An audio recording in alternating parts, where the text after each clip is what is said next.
안녕하세요. 구루잠입니다. 이번 시간에는 지난 시간 마지막 육아휴직이었는데요. 오늘은 이어서 배우자 출산 휴가 이어가도록 하겠습니다. 남녀고용 평등과 일가정 양립 지원에 관한 법률입니다. 배우자 출산 휴가.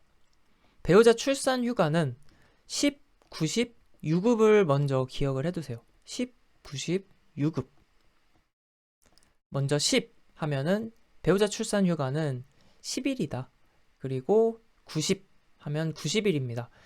출산일로부터 90일이 지나면 청구할 수가 없어요. 그리고 유급이다. 그래서 10, 90, 유급. 10일간 90일 지나면 청구할 수 없고 유급이다. 자, 내용 들어갑니다. 사업주는 근로자가 배우자의 출산을 이유로 휴가를 청구하는 경우, 이를 배우자 출산 휴가라 한다. 그래서 배우자 출산 휴가를 청구하는 경우에 10일의 휴가를 주어야 합니다. 이 경우에 사용한 휴가 기간은 유급으로 한다. 유급으로 하는데 통상임금일까요? 평균임금일까요? 네, 통상임금으로 지급을 한다. 통상임금에 상당하는 금액으로 지급을 한다. 이와 유사하게 출산 전후 휴가가 있습니다. 출산 전후 휴가. 우리 배우자 출산 휴가는 10일이라고 했는데 출산 전후 휴가는 출산 전후로 사용할 수 있는 휴가죠. 그래서 총 90일 이내로 사용할 수 있고 이 90일 중에서 45일 이상은 출산 후로 배정을 해야 합니다. 90일 이내로 사용할 수 있고 이 중 45일 이상이 출산 이후여야 한다. 그런데 이 출산 전후 휴가도 마찬가지로 통상임금에 상당하는 휴가 급여가 지급이 됩니다. 그래서 요거를 같이 정리하시면 되겠어요. 그래서 출산 전후 휴가는 근로기준법령에 명시가 되어 있습니다. 배우자 출산 휴가는 열흘, 유급, 통상임금. 출산 전후 휴가는 근로기준법령상 명시가 되어 있고 마찬가지 통상임금. 그런데 휴가 일수는 총 90일 이내라고 했죠. 그리고 45일 이상은 출산 이후로 배정이 되어야 한다. 다음 출산 전후 휴가 급여 등이 지급된 경우에는 그 금액만큼 감할 수 있다는 의미죠. 네. 그래서 배우자 출산 휴가 급여 관련해서 출산 전후 휴가 급여가 지급이 됐다라고 하면은 그 금액의 한도에서 지급의 책임을 면한다. 다음, 배우자 출산 휴가는 근로자의 배우자가 출산한 날부터 며칠이 지나면 90일이 지나면 청구할 수 없다. 출산일로부터 90일이 지나면 청구할 수 없다. 그리고 1회에 한정하여 나누어 사용할 수 있어요. 1회에 한정. 다음, 사업주는 배우자 출산 휴가를 이유로 근로자를 해고하거나 그 밖에 불리한 처우를 하여서는 아니 된다. 당연하겠죠. 네. 이렇게 하면 배우자 출산 휴가 끝. 다시 한번 간단히 정리를 해봅니다. 배우자 출산 휴가 무엇을 기억하라고요? 10, 90, 유급을 기억하시면 됩니다. 열흘간이고요. 90일이 지나면 청구할 수 없다. 언제부터? 출산일로부터. 그리고 유급이다. 유급인데 통상임금, 평균임금? 네, 통상임금으로 출산 전후 휴가 급여를 지급한다. 네, 이렇게 하면 끝. 다음, 난임치료 휴가입니다. 난임치료 휴가는 연간 3일 이내 사용할 수 있고 최초 1일은 유급이다. 네, 이 정도 기억하시면 되겠고요. 그리고 하나 더 추가로 알아두시면 좋은 게 생리휴가 있죠. 여성분들. 네. 생리휴가는 무급이잖아요. 생리휴가 무급인데 이거는 이제 근로기준법에 명시가 되어 있다. 생리휴가는 남녀고용평등과 일가정 양립지원에 관한 법이 아니라 근로기준법에 명시가 되어 있다라는 것을 하나 더 기억을 해두시면 좋겠습니다. 오답지로도 나옵니다. 그래서 생리휴가는 근로기준법에 명시되어 있는 내용이다. 그러면 문제를 풀면서 같이 복습해봅니다. 1번 남녀고용평등과 일가정 양립지원에 관한 법령상 괄호 안에 알맞은 것 배우자 출산휴가에 관한 내용입니다. 사업주는 근로자가 배우자의 출산을 이유로 휴가를 청구하는 경우에 며칠의 휴가를 주어야 합니까? 열흘의 휴가 주어야 하고요. 배우자 출산휴가는 근로자의 배우자가 출산한 날부터 며칠이 지나면 청구할 수 없다. 90일이 지나면 청구할 수 없다. 10, 90, 유급이라고 했습니다. 그래서 정답 4번. 다음, 괄호 안에 들어갈 알맞은 것은? 네, 이 법률에서는 사업자가 배우자 출산 이유로 휴가 청구하면은 열흘의 휴가를 주어야 하나, 다만 출산한 날로부터 며칠이 지나면 청구할 수 없다고요? 네, 90일, 10, 90, 유급. 정답 3번. 네, 3번. 이 법령에서 배우자 출산휴가 관한 설명으로 틀린 것은? 1번. 사업주는 근로자가 배우자 출산휴가를 청구하면 열흘의 휴가를 주어야 합니다. 사용한 배우자 출산휴가 기간은 유급이라고 했죠. 배우자 출산휴가는 며칠이 지나면 청구할 수 없다고요? 네, 90일입니다. 그래서 3번이 틀린 내용. 4번, 배우자 출산휴가는 1회에 한정해서 나누어 쓸 수 있다. 정답 3번. 4번, 이 법령에서 상시 300명 미만의 근로자를 사용하는 사업 또는 사업장에서 배우자 출산휴가에 관한 설명 틀린 것은? 사업주는 근로자가 배우자 출산휴가를 청구하는 경우 10일의 휴가를 주어야 합니다. 배우자 출산휴가 기간은 유급으로 하죠. 무급이 아니고 유급이고 통상임금 기준으로 급여를 지급하게 됩니다. 3번 90일이 지나면 청구할 수 없고요. 1회에 한정하여 나누어 사용할 수 있다. 정답 2번. 5번 배우자 출산휴가는 며칠이 지나면 출산일로부터 90일이 지나면 청구할 수 없습니다. 정답 3번. 6번 이 법령에서 출산 전후휴가에 관한 지원에 대한 설명으로 틀린 것은? 국가는 출산 전후휴가를 사용한 근로자 중 일적 요건에 해당되는 자에게 그 휴가 기간에 대하여 평균임금 아니고 통상임금이라고 했죠. 네, 통상임금에 상당하는 출산 전후휴가 급여를 지급하여야 한다도 이제 잘못된 표현이에요. 지급할 수 있다라고 명시가 되어 있습니다. 통상임금에 상당하는 출산 전후휴가 급여를 지급할 수 있다. 그래서 1번이 틀린 내용. 나머지 선택지도 같이 복습을 해볼게요. 출산 전후휴가를 지급하기 위하여 필요한 비용은 국가재정 혹은 사회보험에서 분담할 수 있습니다. 네, 정리하시면 되고요. 여성 근로자가 출산 전후휴가를 받으려고 하는 경우 사업주는 관계서류의 작성 확인 등 모든 절차에 적극 협력하여야겠습니다. 4번 출산 전후휴가의 급여의 지급 요건, 지급 기간 및 절차 등에 관하여 필요한 사항은 따로 법률로 정한다. 네, 그렇습니다. 그래서 1번이 틀린 내용. 7번 이 법령에서 모성보호에 관한 설명으로 틀린 것은? 국가는 출산 전후휴가를 사용한 근로자에게 그 휴가 기간에 대하여 평균임금에 상당하는 금액인가요?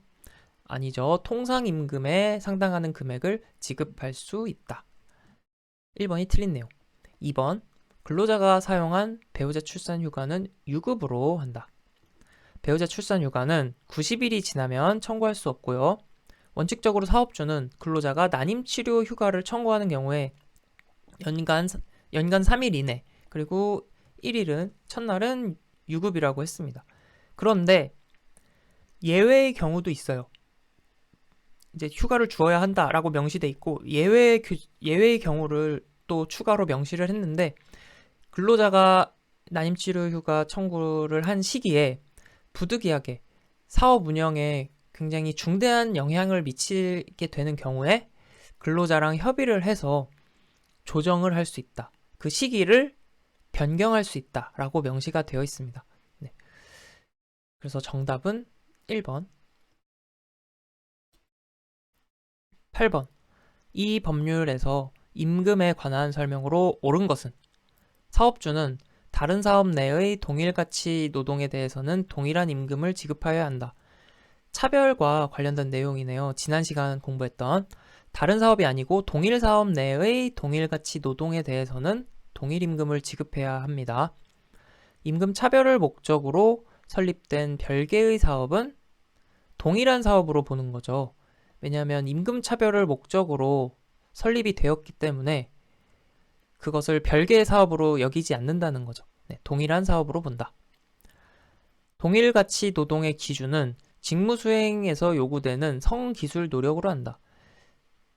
동일 가치 노동 기준은 기술, 노력 등은 해당이 되는데 성별은 아니죠. 네, 성별은 해당되지 않고요. 4번. 사업주가 동일 가치 노동의 기준을 정할 때는 노사협의회의 근로자를 대표하는 위원 의견을 들어야 합니다. 네. 고충 처리 기관 아니고요. 노사협의회 기억해 두시기 바랍니다. 그래서 옳은 이야기는 4번. 정답 4번. 9번. 이 법령의 내용으로 틀린 것은 적극적 고용 개선 조치란 현존하는 남녀 간의 고용 차별을 없애거나 고용 평등을 촉진하기 위해서 하는 거죠. 어떻게? 잠정적으로 특정성을 우대하는 조치. 이게 적극적 고용 개선 조치입니다. 2번. 동거하는 친족만으로 이루어지는 사업에 대해서는 이 법의 전부를 적용하지 아니한다. 그렇죠. 동거하는 친족 그리고 또 하나 더 있었죠. 가사 사용인에 대해서는 적용하지 아니한다라고 했습니다. 상시 5명 미만의 근로자를 고용하는 사업에 대해서도 교육 배치 승진에 관한 규정을 적용합니다. 네, 요거 잘 정리해 두시면 되겠습니다. 교육 배치 승진에 관한 규정 5명 미만 사업도 적용한다. 사업주는 직장 내 성희롱 예방을 위한 교육을 분기별로 1회 이상이었나요? 지난 시간에 했죠. 네. 연 1회 이상 하여야 합니다. 성희롱 예방 교육 연 1회 이상. 그래서 교육을 미실시했을 경우에 어떤 처분이 내려지나요? 과태료 처분이 내려졌죠. 500만 원 이하의 과태료. 그리고 성희롱이 발생된 경우, 네. 그럴 경우에는 어떻게 되죠? 과태료가 1천만 원 이하. 네. 뒤에서 또 다루게 될 내용입니다. 10번으로 갑니다. 10번. 이 법률에서 고용정책심의회의 심의를 거쳐야 하는 적극적 고용개선 조치에 관한 사항이 아닌 것은 고용심의의 심의를 거쳐야 하는 사항이 아닌 것은 여성근로자 고용기준에 관한 사항, 적극적 고용개선 조치 시행계획의 심사, 그리고 이행실적의 평가 등에 관한 내용은 고용심의회의 심의를 거쳐야 하는 적극적 고용 개선 조치고요. 고충 처리에 관한 사항, 네, 이런 것은 해당되지 않습니다. 정답 1번. 11번. 이 법령에서 상시 500명 이상의 근로자를 고용하는 사업의 사업주에게 부과하는 적극적 고용 개선 조치에 대한 설명으로 틀린 것은 자, 적극적 고용 개선 조치는 상시 500명 이상 고용하는 기업이나 또는 공공기관, 공기업 등에 적용이 됩니다. 그래서 적극적 고용 개선 조치 적용 기업 하면 500명 이상 기업, 공공기관, 공기업이라고 알아두시면 되겠고요. 네, 선택지 보겠습니다. 1번. 고용 기준에 미달하는 사업주에 대하여 고용노동부 장관이 적극적 고용 개선 조치 시행 계획을 수립해서 제출할 것을 요구할 수 있습니다. 그리고 이 시행 계획을 제출하면 이행 실적을 고용노동부 장관에게 제출하여야 합니다. 국가와 지방자치단체는 적극적 고용 개선 조치 우수기업에 행정적, 재정적 지원을 하여야 한다. 하여야 하는 건 아니고 할 수 있다가 맞습니다. 그래서 3번이 틀린 내용이고요. 4번 고용노동부 장관은 적극적 고용 개선 조치 이행 실적이 부진한 사업주에게 시행 계획의 이행을 촉구할 수 있다. 네. 그래서 선택지 내용을 잘 읽고 이해하시면 되겠습니다. 정답 3번. 네, 이번에 공부할 내용은 육아기 근로시간 단축입니다. 육아기 근로시간 단축은 육아휴직과 마찬가지로 자녀가 어린 경우에 사용할 수 있죠. 자녀가 만 8세 이하, 초등학교 2학년 이하 자녀에 대해서 자녀를 가진 근로자가 사용할 수 있습니다. 그래서 육아기 근로시간 단축에서는 요거를 기억해 주세요. 15시간에서 35시간으로 단축 근무를 하는 거고, 그리고 여기에서 연장 근로는 최대 12시간까지 할 수 있다. 15시간에서 35시간까지 근무를 할 수 있고, 연장 근로는 12시간까지 가능하다. 근데 요거는 반드시 근로자가 서면으로 명시적으로 요청을 하는 경우에, 청구를 하는 경우에만 연장 근로를 할 수 있고, 사용자가 요청하는 건 해당되지 않습니다. 그럼 내용 같이 살펴보도록 하겠습니다. 육아기 근로시간 단축, 주당 몇 시간이라고 했죠? 네, 15시간 이상, 35시간 이하. 네, 15시간에서 35시간 이하다. 육아휴직과 마찬가지로 1년 이내 기간 동안 사용할 수 있습니다. 자녀는 만 8세 이하 자녀 혹은 초등학교 2학년 이하의 자녀를 둔 근로자가 사용할 수 있고요. 사업주는 제19조 2에 따라 육아기 근로시간 단축을 하고 있는 근로자에게 단축된 근로시간 외에 연장 근로를 요구할 수 없어요. 사업주는 요구할 수 없지만 근로자가 명시적으로 청구하는 경우에는 주 몇 시간 이내, 주 12시간 이내에서 연장 근로를 할 수 있다. 그러니까 근로자가 명시적으로 청구할 때만 12시간까지 연장 근로를 할 수 있다. 다음 넘어갈게요. 육아휴직과 육아기 근로시간 단축의 사용 형태입니다. 사용 형태. 육아휴직은 몇 회에 한정하여 사용할 수 있을까요? 네, 2회에 한정하여 사용할 수 있습니다. 육아휴직은 2회 한정 나누어 사용할 수 있다. 육아기 근로시간 단축도 나누어 사용할 수 있는데 이때 한 번 사용할 때는 3개월 이상이어야 합니다. 육아기 근로시간 단축 한 번 사용할 때 3개월 이상이어야 하고 육아휴직은 2회 한정해서 나누어 사용할 수 있다. 끝! 다시 한번 간단하게 정리해 볼게요. 육아기 근로시간 단축은 15시간에서 35시간 이내에 단축하는 거고 플러스 12시간까지 가능하다고 했어요. 어떤 경우에? 근로자가 명시적으로 청구할 때만, 사용자가 요구할 때는 해당되지 않습니다. 네. 그리고 만 8세 이하 자녀 혹은 초등학교 2학년 이하 자녀. 사용 형태는 육아휴직은 2회 한정 나누어 쓸 수 있고 육아기 근로시간 단축은 한 번 쓸 때 3개월 이상 사용하여야 한다. 문제 같이 풀어봅니다. 1번. 이 법령에서 육아기 근로시간 단축에 관한 설명 틀린 것은?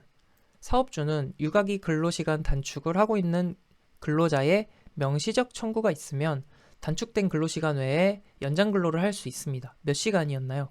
네, 주 12시간 이내에서 연장 근로를 시킬 수 있다. 1번이 틀린 내용입니다. 2번.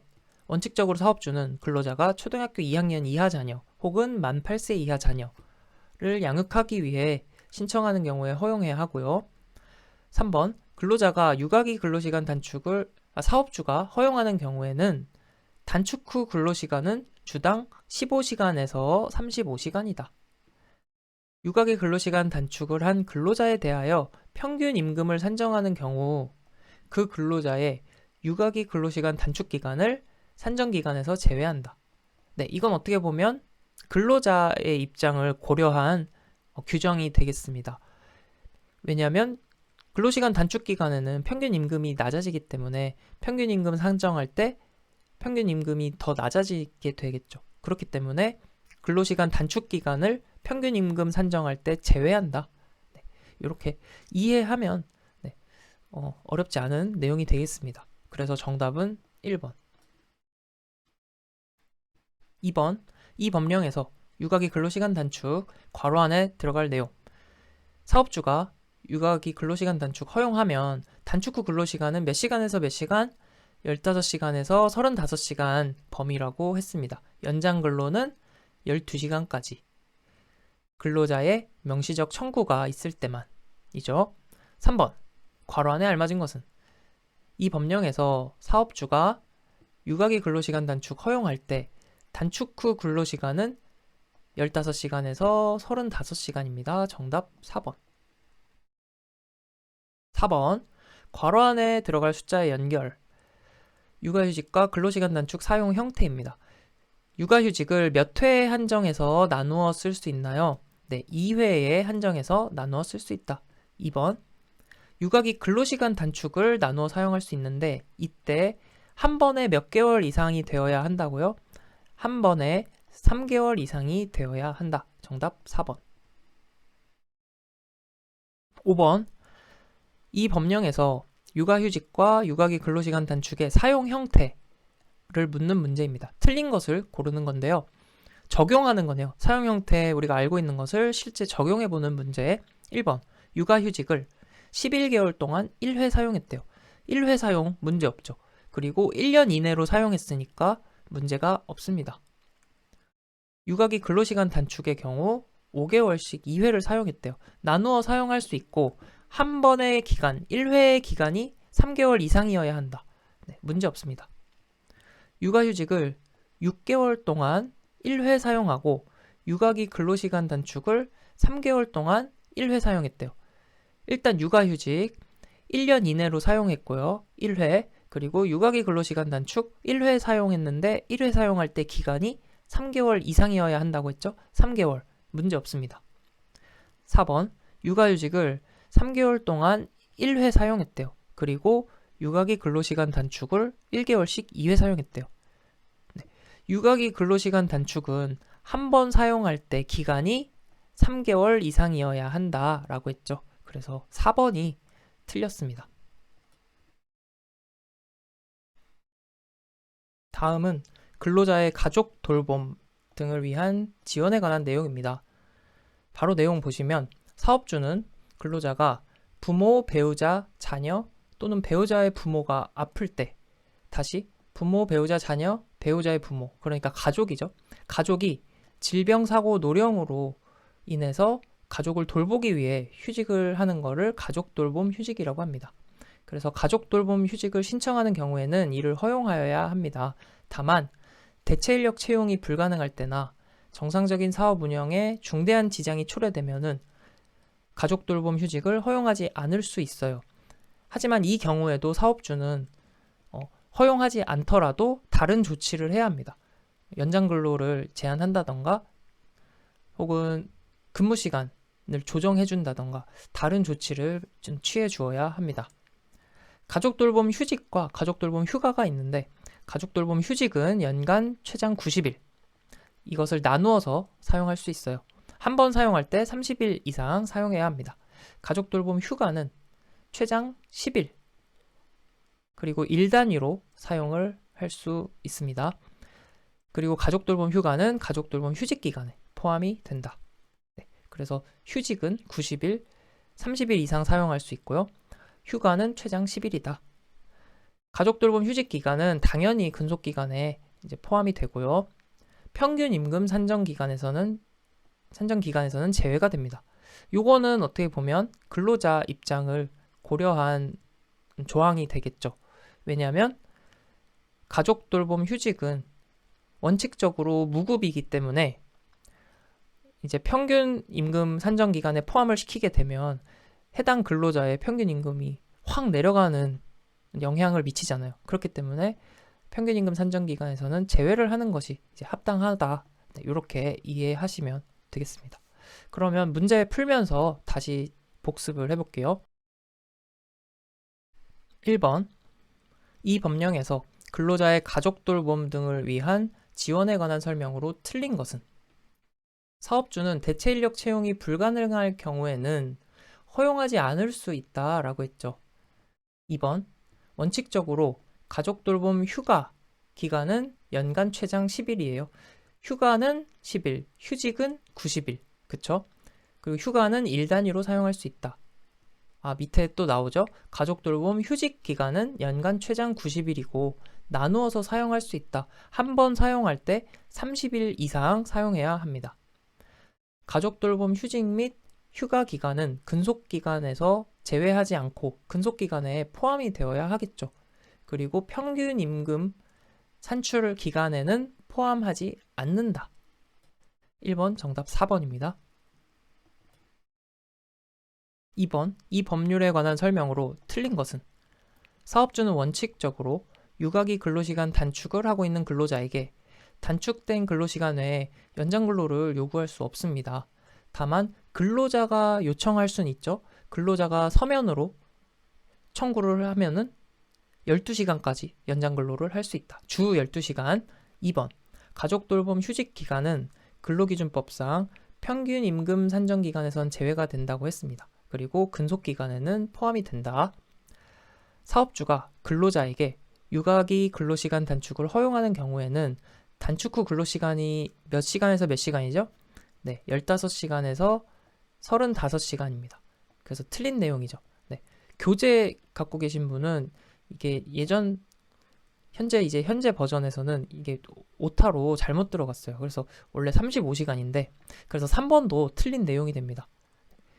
그리고 4번, 사업주는 근로자가 배우자의 출산을 이유로 휴가를 청구하는 경우에 5일의 유급휴가, 출산 전후 휴가, 배우자 출산 휴가 며칠이었죠? 네, 10, 90 유급이었습니다. 그래서 10일의 유급휴가를 주어야 한다. 그래서 현재는 이게 3, 4번이 다 틀린 내용이에요. 원래 이게 제가 오타로 잘못 입력을 해서 네, 지금은 3, 4번인데 교재에는 정답이 4번으로 되어 있을 겁니다. 그래서 이 내용 확인하시고 3번으로 가겠습니다. 이 법률에 관한 설명으로 틀린 것은 근로자란 사업주에게 고용된 자와 취업할 의사를 가진 자를 말한다. 그렇습니다. 근로자의 정의 안 까먹으셨죠? 네. 사업주에게 고용된 자와 취업할 의사를 가진 자. 2번. 사업주가 임금 차별을 목적으로 설립한 별개의 사업은 별개로 보지 않는다는 거죠. 임금 차별 목적으로 설립했으면 그래서 동일한 사업으로 본다. 사업주는 육아기 근로시간 단축을 하고 있는 근로자의 명시적 청구가 있으면 연장 근로를 시킬 수 있다 그랬어요. 주 12시간 이내로. 다음, 사업주는 사업을 계속할 수 없는 경우에도 육아휴직 중인 근로자를 육아휴직 기간에 해고하지 못한다. 어쩔 수 없잖아요. 사업 계속할 수 없는 경우는. 그래서 이때는 해고를 할 수 있다. 예외 경우가 되니까 4번이 틀린 내용이 되겠습니다. 남녀고용 평등과 일가정 양립 지원에 관한 법, 직장 내 성희롱 금지 관련 내용입니다. 앞에서 몇 번 언급을 했었어요. 그래서 지금 아마 기억하고 계신 분들도 계실 것 같습니다. 자, 다시 한번 정리해 볼게요. 성희롱 금지를 위반할 시, 그러니까 성희롱이 발생할 시에는 얼마죠? 네, 1천만 원 이하의 과태료 벌금. 네, 과태료입니다. 1천만 원 이하의 과태료. 그리고 성희롱 예방 교육을 실시하지 않았을 경우에는 과태료죠. 마찬가지로 얼마 이하? 네, 500만 원 이하의 과태료. 성희롱 발생 사실을 알게 되었을 때는 조치는 7일 이내에 해야 될까요? 지체 없이 해야 될까요? 네, 성희롱 발생하면 큰일이잖아요. 지체 없이 조치를 해야 합니다. 네, 그래서 성희롱 발생하면 1,000만 원 이하의 과태료. 예방교육을 안 했을 경우 500만 원 이하의 과태료.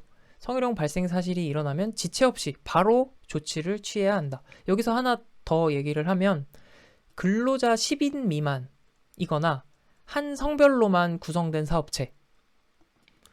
다시 근로자 10인 미만이거나 한 성별로만 구성된 남성 또는 여성으로만 구성이 된 사업체는 홍보물을 게시하거나 교육 자료를 배포하는 것으로 교육하는 것이 가능하다. 요거는 이제 추가로 하나 더 정리해 두시면 되겠습니다. 문제를 풀면서 또 더 공부를 해볼게요. 1번, 이 법령에서 직장 내 성희롱에 관한 설명 틀린 것은 사업주, 상급자 또는 근로자는 직장 내 성희롱을 하여서는 아니 된다. 네, 당연한 거요. 2번, 사업주는 직장 내 성희롱 예방 교육을 매년 실시해야 한다. 그렇습니다. 연 1회 이상 실시하여야 합니다. 이를 위반할 시에는 과태료 500만 원이죠.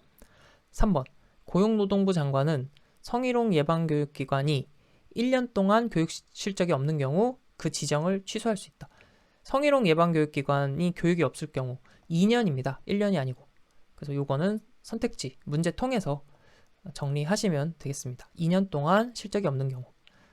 4번, 사업주는 직장 내 성희롱 발생 사실을 알게 된 경우 지체 없이 사실 확인 위한 조사를 해야 합니다. 그래서 정답은 3번. 2번, 직장 내 성희롱에 관한 설명으로 틀린 것은 사업주 상급자 근로자는 직장 내 성희롱 해서는 안 되고요. 직장 내 성희롱 예방을 위한 교육을 실시해야 하고 그 예방 교육을 노동부 장관이 지정하는 기관에 위탁하여 실시할 수 있습니다. 사업주는 직장 내 성희롱 발생이 확인된 경우에 3개월 이내에 징계나 준하는 조치를 취해야 한다. 3개월 이내가 아니고 지체 없이 조치를 취해야죠. 네. 3번이 틀린 내용이고요. 사업주는 직장 내 성희롱과 관련하여 피해를 입은 근로자 또는 성희롱 피해 발생을 주장하는 근로자에게 해고나 그 밖에 불리한 조치를 해서는 안 됩니다. 당연한 얘기. 정답 3번. 3번. 직장 내 성희롱에 관한 설명으로 틀린 것은 사업주는 성희롱 예방을 위한 교육을 연 1회 이상 해야 하고요. 성희롱 예방 교육은 사업 규모나 인터넷 특성 등을 고려해서 직업 연수, 조회, 회의, 인터넷 등 정보통신망을 이용한 사이버 교육 등을 통하여 실시할 수 있습니다. 네, 이것도 선택지 이해 정리해 두시기 바랍니다. 3번, 상시 10명 미만의 근로자를 고용하는 사업의 사업주는 홍보물을 게시하거나 배포하는 방법으로 직장 내 성희롱 예방 교육을 할 수 있다. 상시 근로자 10명 미만 혹은 한 성별로만 구성되어 있는 사업체의 경우에는 이렇게 할 수 있다라고 했습니다. 사업주는 고객 등 업무와 밀접한 관련이 있는 자가 업무 수행 과정에서 성적인 언동 등을 통해 근로자에게 성적 굴욕감, 혐오감을 느끼게 해서 해당 근로자가 그로 인한 고충 해소를 요청할 경우 배치 전환 등의 조치를 취해야 한다. 이게 엄밀히 말하면 꼭 틀렸다고만 볼 수는 없는데 일단 1, 2, 3번은 확실하게 맞는 얘기고요. 이게 정확히 얘기하면은 배치 전환뿐만 아니라 근무 장소 변경, 배치 전환, 유급 휴가의 명령 등 적절한 조치를 취해야 한다. 요게 이제 정확히 명시가 되어 있어요. 그래서 배치 전환 등의 조치를 취해야 한다. 정답은 4번. 4번이 이제 틀린 내용으로 볼 수가 있겠습니다. 이제 엄밀히 따지면 뭐 배치 전환도 그 중에 하나니까 뭐 맞는 거 아니냐 뭐 이렇게 얘기할 수도 있을 것 같은데 정확히는 근무 장소 변경, 배치 전환, 유급 휴가의 명령 등 적절한 조치를 취해야 한다. 그래서 정답은 4번. 4번. 이 법령에서 직장 내 성희롱의 금지 및 예방에 관한 설명으로 틀린 것은 사업주 상급자 근로자는 성희롱을 해서는 안 되고요. 성희롱 예방 교육을 이제 지정하는 기관에 위탁해서 실시할 수 있고요. 누구든지 성희롱 발생 사실 알게 되면 그 사실을 사업주에게 신고할 수 있습니다. 사업주는 직장 내 성희롱 예방 교육을 연 1회 이상 하여야 합니다. 정답은 4번. 5번. 이 법령에서 직장 내 성희롱의 금지 및 예방에 관한 설명으로 틀린 것은 직장 내 성희롱 예방 교육을 분기별 1회 이상 아니고 연 1회 이상이죠. 1번이 틀린 내용이고요. 나머지 선택지 같이 공부해봅니다. 사업주는 성희롱 예방 교육의 내용을 근로자가 자유롭게 열람할 수 있는 장소에 항상 게시하거나 갖추어 두어서 근로자에게 널리 알려야 합니다. 네, 그렇습니다. 누구든지 직장 내 성희롱 발생 사실 알게 되면 사업주에게 신고할 수 있죠. 사업주는 직장 내 성희롱 발생 사실이 확인되면 지체 없이 조치를 해야 되고 피해 근로자가 요청하면 근무 장소의 변경, 배치 전환, 유급 휴가 명령 등 적절한 조치를 하여야 한다. 네, 앞에 문제에 나왔던 그 내용 관련된 거죠. 그래서 근무 장소의 변경, 배치 전환, 유급 휴가 명령 등 적절한 조치를 하여야 합니다. 정답 1번. 6번. 이 법령에서 직장 내 성희롱에 대한 설명으로 틀린 것은 사업주는 직장 내 성희롱 발생이 확인되면 7일 이내에 징계나 이에 준하는 조치를 하여야 한다. 7일 이내였나요? 아니죠. 성희롱 발생 문제입니다. 긴급한 문제. 지체 없이 조치를 취해야 합니다. 1번 틀린 내용이고요. 나머지 선택지도 다시 복습해봅니다.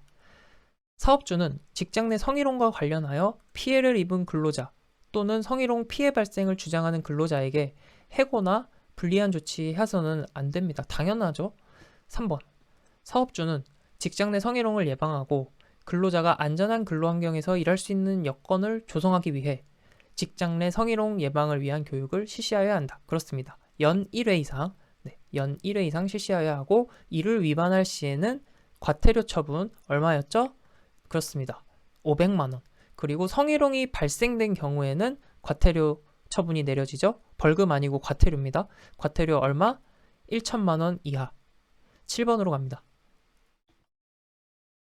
이 법령에서 직장 내 성희롱 금지 및 예방 관한 설명으로 틀린 것은 직장 내 성희롱 예방 교육 연 1회 이상 사업주 근로자 모두 여성으로 구성됐대요. 한 성별로만 구성된 경우에는 교육을 어떻게 할 수 있어요?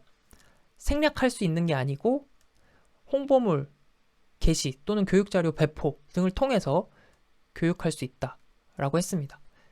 그래서 2번이 틀린 내용이고요. 3번. 사업주는 성희롱 예방 교육을 교육노동부 장관이 지정하는 기관에 위탁해서 실시할 수 있다. 사업주는 근로자가 고객에 의한 성희롱 피해를 주장하는 것을 이유로 해고나 그 밖에 불이익한 조치를 하여서는 안 된다. 그렇습니다. 8번. 이 법령에서 직장 내 성희롱에 관한 설명 틀린 것은 직장 내 성희롱 예방 교육은 연 1회 이상 직장 내 성희롱 예방 교육은 사업의 규모나 특성 등을 고려해서 직원 연수, 조회 회의, 인터넷 등 정보통신망을 이용한 사이버 교육 등을 통하여 실시할 수 있다라고 했죠. 3번. 상시 10명 미만의 근로자를 고용하는 사업에 사업주는 홍보물을 게시하거나 배포하는 방법으로 직장 내 성희롱 예방 교육을 할 수 있다. 그렇죠.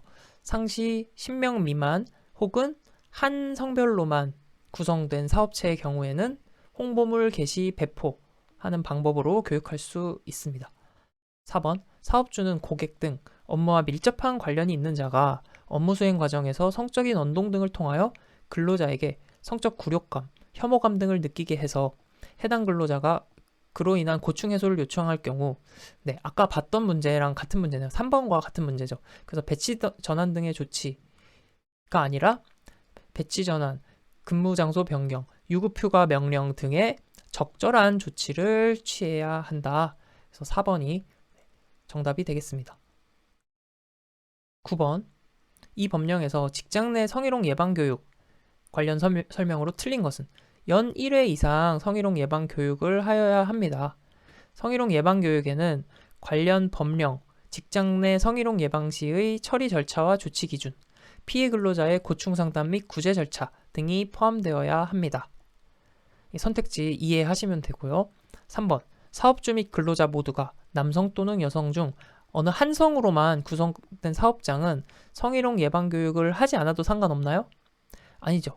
방금 8번 문제 하면서 봤죠. 한 성별로만 구성된 사업장은 게시 또는 배포를 통해서 교육을 할 수 있다. 4번. 단순히 교육자료 등을 배포 제시하거나 게시판에 공지하는 데 그치는 등 근로자에게 교육 내용이 제대로 전달되었는지 확인하기 곤란한 경우에는 예방교육을 한 것으로 보지 아니한다. 네, 그렇습니다. 그래서 틀린 것을 찾는 거니까 정답은 3번. 10번. 이 법령상 직장 내 성희롱 또는 고객 등에 의한 성희롱과 관련된 사업주의 조치로 옳지 않은 것은 직장 내 성희롱 행위자에 대해서는 징계 조치를 내려야 하고요. 직장 내 성희롱 피해를 입거나 피해 발생을 주장하는 근로자에 대해서 해고하면 안 되겠죠. 고객 등에 의한 성희롱으로 인한 고충 해소를 요청한 근로자에 대해서 배치 전환 등의 조치를 고려할 수 있겠고요. 고객 등에 의한 성희롱으로 인한 고충 해소를 요청한 근로자에 대한 해고. 이건 말이 안 되죠. 4번 정답입니다. 11번. 이 법령에서 직장 내 성희롱 예방 조치 설명으로 틀린 것은 상시 10명 미만 근로자 있는 사업체의 경우 간접교육, 홍보물 게시 배포도 가능하다라고 했습니다. 상시 10명 미만 근로자인 사업체와 한 성별로만 구성된 사업체, 홍보물 게시 배포로 가능하다라고 했습니다. 2번, 성희롱 예방교육에는 직장 내 성희롱 발생 시 처리 절차, 조치 기준, 고충 상담 및 구제 절차 등이 있습니다. 단순한 교육자료 배포나 게시판 공지 등으로 교육 내용이 제대로 전달되었는지 확인이 불가능한 경우에는 예방교육을 한 것으로 보지 않는다. 직장 내 성희롱 예방교육은 연 2회 이상 아니고 연 1회 이상이죠. 정답 4번. 12번. 직장 내 성희롱의 성립 요건과 가장 거리가 먼 것은? 직장 내 사업주, 상급자, 남녀 근로자가 다른 근로자에게 할 것. 그렇습니다. 직장 내 지위를 이용하거나 업무와 관련하여 이루어질 것, 직장 내에서만 성희롱이 이루어질 것, 장소에 대한 언급은 없습니다. 그래서 3번 틀린 내용이고요. 직장 내가 아니라 밖에서 뭐 회식하다가 할 수도 있고, 뭐 밖에 외부 장소에서 이루어질 수도 있는 거잖아요. 4번 성적인 언어나 행동에 의하거나 이를 조건으로 할 것. 네, 그렇습니다. 정답 3번. 13번. 이 법령에서 근로자, 사업주, 국가, 지방자치단체의 책무에 관한 설명으로 틀린 것은? 네, 문제를 통해서 내용 같이 정리해 볼 수 있겠습니다. 먼저 근로자는 해당 사업장의 남녀 고용 평등 실현에 방해가 되는 관행과 제도를 개선하여 남녀 근로자가 동등한 여건에서 자신의 능력을 발휘할 수 있는 근로 환경을 조성하기 위해 노력하여야 한다. 관행과 제도를 개선해서 근로 환경 조성하는 역할, 책무, 근로자의 책무일까요? 네, 이거는 사업주의 책무에 해당이 됩니다. 관행과 제도 개선하고 이런 좋은 근로 환경을 조성하는 것, 사업주의 책무에 해당이 돼서 1번이 이제 틀린 내용이 되겠고요. 2번, 사업주는 일 가정의 양립을 방해하는 사업장 내의 관행과 제도를 개선하고, 같은 얘기죠 지금. 1번과 같은 얘기죠. 관행과 제도를 개선하고 일 가정의 양립을 지원할 수 있는 근무 환경을 조성하기 위해 노력하여야 한다. 국가와 지방자치단체는 남녀고용평등과 일가정 양립 지원에 관한 법률의 목적을 실현하기 위해 국민의 관심과 이해를 증진시키고 여성의 직업 능력 개발 및 고용 촉진을 지원하여야 한다. 4번, 국가와 지방자치단체는 일가정의 양립을 위한 근로자와 사업주의 노력을 지원하여야 하며 일가정 양립 지원에 필요한 재원을 조성하고 여건을 마련하기 위해 노력하여야 한다. 그렇습니다. 그래서 정답은 1번이 되겠죠? 1번은 근로자의 책무가 아니고 사업주의 책무가 된다. 14번. 이 법령에서 분쟁이 일어났어요. 분쟁 해결에서 입증 책임은 누가 부담하느냐? 입증 책임은 사업주에게 있습니다. 근로자는 아무래도 상대적 약자인데 어떻게 그 입증을 하겠어요? 사업주에게 입증 책임을 이제 부담하게 됩니다. 정답 3번. 15번. 이 법령에서 규정된 내용이 아닌 것은? 동일가치 노동에 대한 동일임금 지급 보장, 차별 관련된 내용에 포함된 내용이었죠. 우리 공부했습니다. 그리고 직장 내 성희롱 금지 예방교육 지금 한창 하고 있죠. 네. 여성의 직업 능력 개발 및 고용 촉진. 네, 이것도 앞에서 우리가 공부를 했습니다. 그래서 정답은 이제 무급생리휴가. 생리휴가 어디에 언급이 됐다 그랬죠? 네, 근로기준법에 생리휴가가 명시가 되어 있다. 정답 2번. 16번. 이 법령에 명시되어 있는 내용이 아닌 것은? 직장 내 성희롱 금지, 지금까지 계속 문제 풀었던 내용이고요. 육아휴직, 배우자 출산휴가, 우리 다 일가정 양립지원에 관한 법률, 다시 남녀고용평등과 일가정 양립지원에 관한 법률에서 다 공부한 내용입니다. 생리휴가는 공부하지 않았죠. 근로기준법에 명시되어 있습니다. 17번. 명시되어 있는 내용 아닌 것은? 네, 성희롱 금지 예방, 동일 사업 내 동일가치 노동, 동일임금 보장, 육아휴가, 네, 다 공부하는 내용이고요. 생리휴가는 근로기준법. 18번입니다. 이 법령에서 규정하고 있는 내용 아닌 것은 육아휴직 급여. 육아휴직 급여는 어느 법령이었어요? 고용보험법에서 다루는 내용이고 육아휴직은 남녀고용평등과 일가정 양립지원에 관한 법이라고 했습니다. 그래서 육아휴직급여 고용보험법 1번이 아니고요. 출산 전후 육아 지원, 배우자 출산 휴가, 직장 어린이집 설치 지원 다, 이 법령에서 명시하고 있는 내용입니다. 19번 이 법령에서 3년간 전자문서로 작성, 보존할 수 있는 서류가 아닌 것은 네, 이거는 문제를 통해서 정리하시기 바랍니다.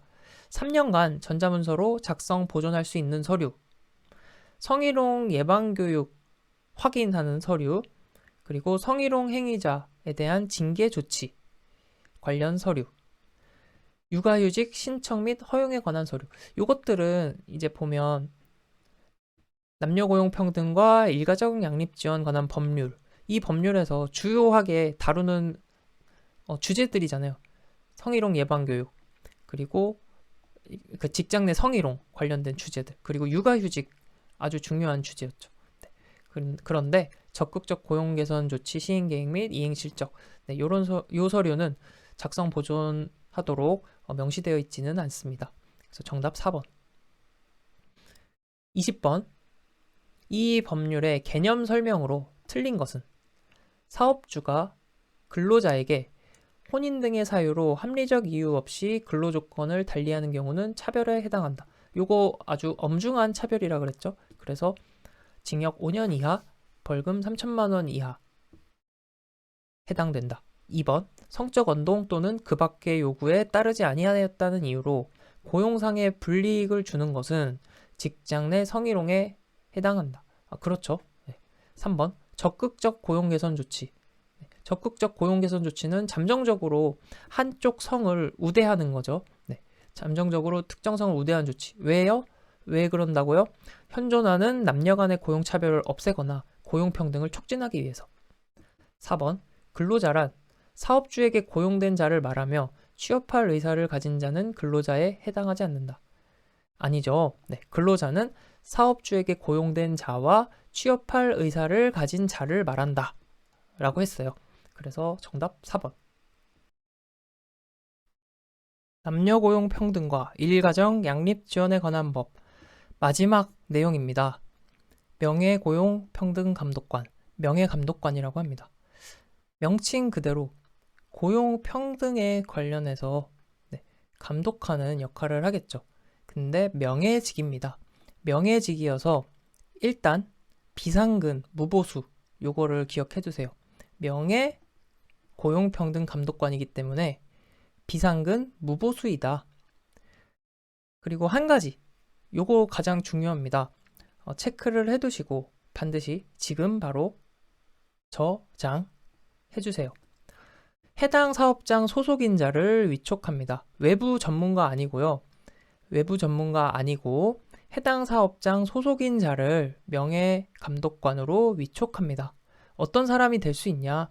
노사협의회의 위원 또는 고충처리위원, 노동조합 임원, 인사부서 관리자 등이 명예감독관으로 위촉될 수가 있습니다. 해당 사업장 소속인자를 위촉한다. 외부 사람 아닙니다. 네. 그래서 요거를 반드시 기억을 해두시고요. 그래서 하는 일이 차별 성희롱 관련해서 상담 조언을 하고 고용평등 이행 상태를 점검 지도한다.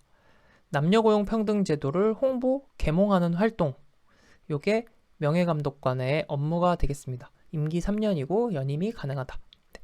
그래서 비상근 무보수 사업장 소속인자를 위촉한다. 내부에서 감독할 수 있는 내부 사정 잘 알고 이런 사람을 위촉하게 된다. 문제 같이 풀어봅니다. 1번 이 법령에서 명예고용평등감독관, 명예감독관에 관한 설명으로 틀린 것은 임기는 3년이고 연임을 할 수 있습니다. 고용노동부 장관은 명예감독관의 위촉 및 해촉 권한을 지방고용노동관서 장에게 위임을 합니다. 네, 선택지 보면서 같이 정리하시면 됩니다. 위임을 한다는 거예요.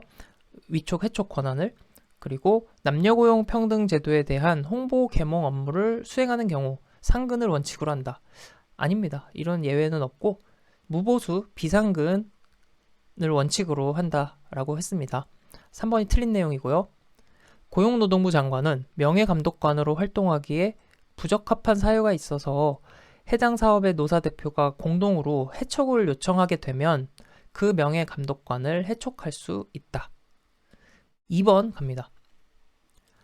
남녀고용평등과 일가정 양립지원 관한 법률상 명예고용평등 감독관에 관한 설명으로 틀린 것은 고용노동부 장관은 사업장의 남녀고용평등 이행을 촉진하기 위해서 외부 전문가 중 노사가 추천하는 자를 명예고용평등 감독관으로 위촉할 수 있다. 외부 전문가 중이 아니라고 했습니다. 네. 그래서 해당 사업장 내에 있는 사람들 중에서 위촉할 수 있다. 1번이 틀린 내용이고요. 나머지 선택지 한번 읽어볼게요. 업무에는 해당 사업장의 차별 및 직장 내 성희롱 발생 시 피해 근로자에 대한 상담 조언이 포함된다. 명예고용평등 감독관은 해당 사업장의 고용평등 이행 상태를 점검 지도한다. 그리고 남녀고용평등제도에 대한 홍보 계몽 활동을 한다. 네, 업무에 대한 내용이었습니다. 3번. 이 법령에서 명예고용평등 감독관에 대한 내용으로 옳지 않은 것은 법령 위반 사실이 있는 사항에 대하여 사업주에 대한 개선 건의 그리고 감독기관에 대한 신고 업무를 수행합니다. 해당 사업장에 차별이나 직장 내 성희롱 발생하면은 피해 근로자 상담 조언 업무 수행하고요. 명예고용평등 감독관은 그 사업장 소속이 아닌 자로 위촉하는 게 아니라 해당 사업장 소속인 자를 위촉한다 라고 했어요. 그래서 3번이 틀린 내용. 외부 사람 아닙니다. 4번. 사업주는 명예감독관으로서 정당한 임무 수행을 한 것을 이유로 해당 근로자에게 인사상 불이익 등의 불리한 조치를 해서는 아니 된다. 당연하죠. 네. 그래서 정답은 3번입니다. 여기까지 해서 남녀고용평등과 일가정 양립지원에 관한 법률 모두 정리를 마쳤습니다. 네, 같이 공부하시느라 정말 수고 많으셨고요.